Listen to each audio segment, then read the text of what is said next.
मेरा नाम किरण है। मेरी उम्र 20 साल है। हमारी छोटी सी फैमिली में मम्मी, पापा, मेरे बड़े भाई राहुल और मैं हूँ।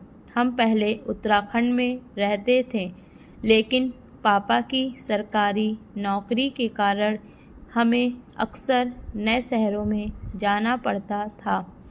इस बार पापा का ट्रांसफ़र भोपाल हुआ। भोपाल आने के बाद सब कुछ बदल गया। नया माहौल, नया शहर और ना कोई जान पहचान। मैं बहुत अकेलापन महसूस करने लगी थी। मेरे दोस्त और मेरा बॉयफ्रेंड अंकुश सब पीछे छूट गए थे। सिर्फ मोबाइल ही था जिससे मैं कभी-कभी उनसे जुड़ पाती थी।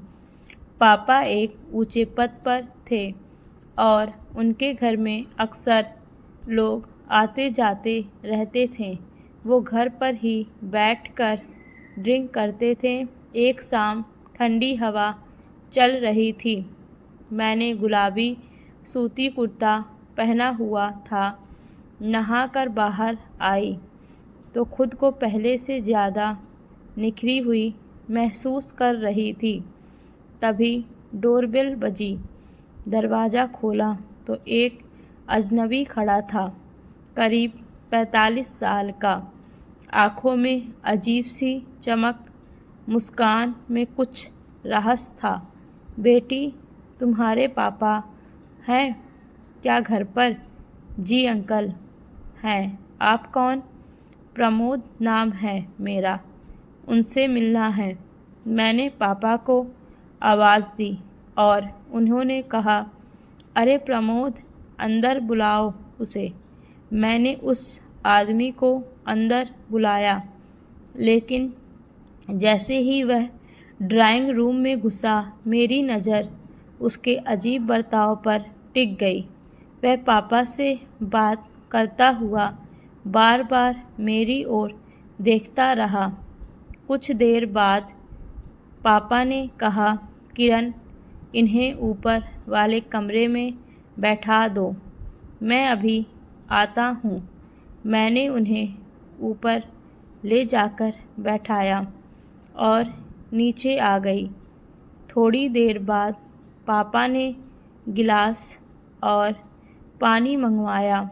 मैं जब गिलास लेकर गई तो देखा कि प्रमोद अंकल पापा की ड्रिंक में कुछ मिला रहे थे। मैं स्तब्ध रह गई। वो ड्रिंक धीरे से पापा के सामने रख दी गई। शाम ढल रही थी। मैं रसोई में थी।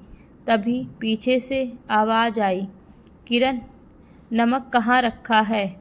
पलटी तो देखा, वही प्रमोद अंकल खड़े हैं। उनकी मुस्कान इस बार और भी अजीब थी।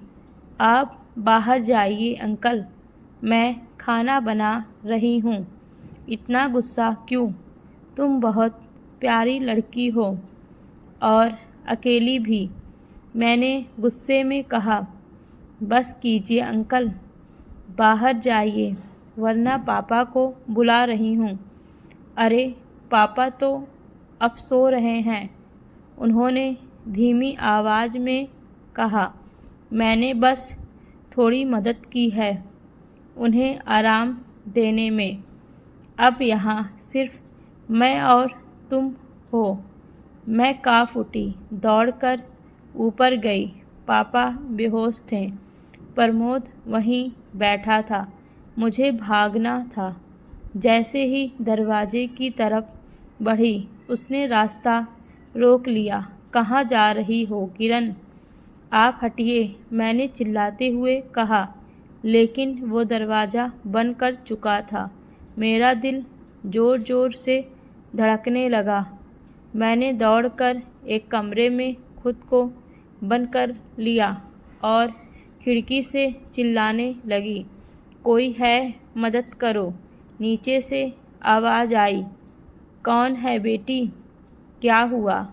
मेरे अंदर उम्मीद की किरण जगी।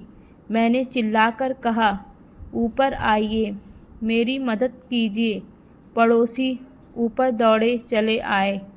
प्रमोद डर गया और सीढ़ियों से भाग खड़ा हुआ। एक बुजुर्ग अंकल ने मुझे गले लगाया। डर मत बेटी, अब हम सब तुम्हारे साथ हैं। पापा अब भी बेहोश थे। एक पड़ोसी आंटी जो डॉक्टर थी, उन्होंने बताया कि पापा को नशीला पदार्थ दिया गया है। मैंने रोते हुए पापा का हाथ पकड़ लिया। पापा उठिए, मुझे डर लग रहा है। कुछ देर बाद पापा को होश आया। मैंने सब बताया। उनका चेहरा गुस्से से तमतमा गया। उस प्रमोद पर मैंने भरोसा किया था। थोड़ी देर में पुलिस भी आ गई। मैंने थरथराते हाथों से सारी बात बताई। अगली सुबह प्रमोद को गिरफ्तार कर लिया गया। जब वो पुलिस के साथ आया, उसकी आंखें शर्म से झुकी थी। पुलिस इंस्पेक्टर ने कहा, इसके पास से वही दवा मिली है जो आपके पापा को दी गई थी। अब यह जेल जाएगा। लंबी सज़ा के लिए तैयार रहें। पापा ने मेरा हाथ पकड़ा और कहा, किरण, तुम्हारी हिम्मत ने हमें बचा लिया। मैं तुम पर गर्व करता हूँ। उस दिन मैंने जाना सही समय पर आवाज़ उठाना न सिर्फ हमें बचा सकता है, बल्कि किसी और की ज़िंदगी भी बदल सकता है। अगर आपको यह कहानी अच्छी लगी तो please like, subscribe and share करें और कमेंट में ज़रूर बताएं। धन्यवाद।